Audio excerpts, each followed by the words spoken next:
pendaftar dari grup C dengan NIM 2101103 dengan dosen pengampu Bapak Pendeta Haposan Salai MTH. Tugas saya adalah membuat video tentang pemahaman saya, yaitu tentang kitab Efesus dan Kolose. Nah, yang pertama saya akan membuat pemahaman yaitu tentang kitab Efesus. Nah, di sini dikatakan surat Efesus ini ditulis oleh Paulus ketika dia sedang dalam penjara.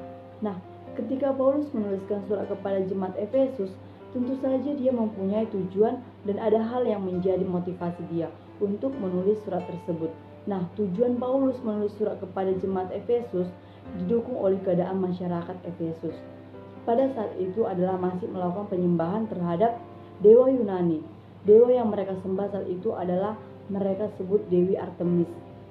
Mereka memahami dengan mempercayai bahwa Dewi Artemis ini adalah dewa kesuburan. Selain itu juga mereka menyatakan penyembahan dan tunduk kepada kaisar. Melihat keadaan ini, tergeraklah hati Paulus untuk mengirimkan suratnya kepada jemaat di Efesus. Keadaan jemaat di sini dikatakan tidak banyak disinggung dalam surat ini bagaimana keadaan jemaat Efesus ini, kecuali bahwa warga jemaat itu berasal dari orang kafir ataupun bukan Yahudi. Nah, tetapi rupanya orang Yahudi atau pengaruh Yahudi sudah terasa dalam jemaat itu. Mereka dahulu adalah penyembah Artemis. Nah, di sini juga dibahas masalah penulisan. Jelas memperkenalkan diri sebagai karangan Paulus yang sedang dalam penjara. Itulah sebabnya Paulus dikelompokkan oleh para ahli bersama dengan Filipi, Kolose, ataupun Filemon menjadi surat-surat dari penjara. Nah, ditulis sebagai tahun 62 Masehi.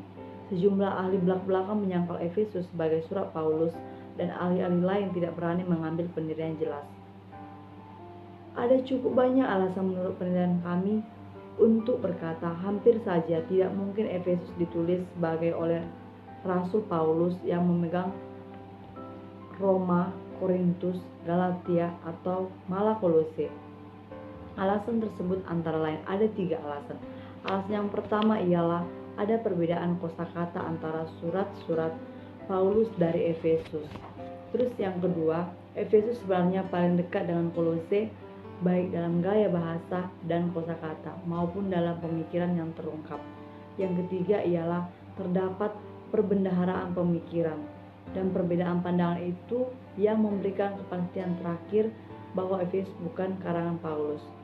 Nah, demikian kepentingan sidang pembaca. Ia mengaktualkan tradisi Paulus.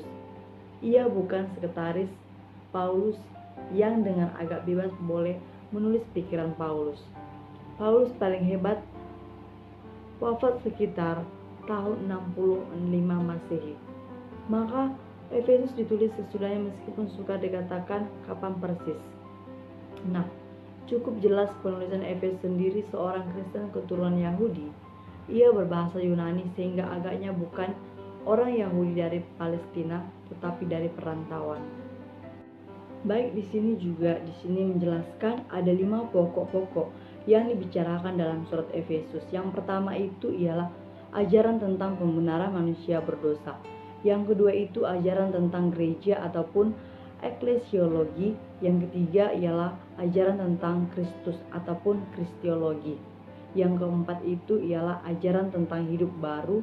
Yang kelima ialah ajaran tentang fungsi pelayanan khusus dan warga jemaat ataupun, dan ini merupakan keistimewaan surat Efesus.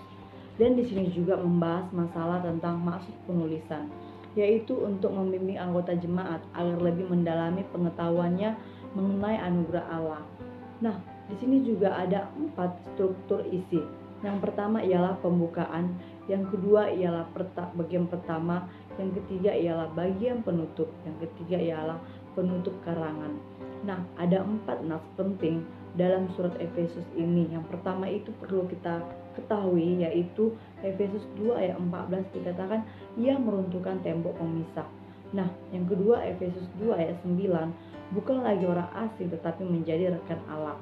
Yang ketiga ialah Efesus 4 ayat 12 menyatakan pelayanan khusus memperlengkapi jemaat dalam pembangunan tubuh Kristus. Yang keempat, bagian terakhir ialah Efesus 6 ayat 10 sampai 12 mengatakan perlengkapan rohani. Nah, sampai disinilah penjelasan Menurut pemahaman saya dalam kitab Efesus, saya ucapkan terima kasih. Tetapi mempunyai pengaruhnya dalam seluruh surat. Itu disebabkan oleh konteks filsafat orang Kolose. Juga pembahasan arti dosa dirumuskan secara komis.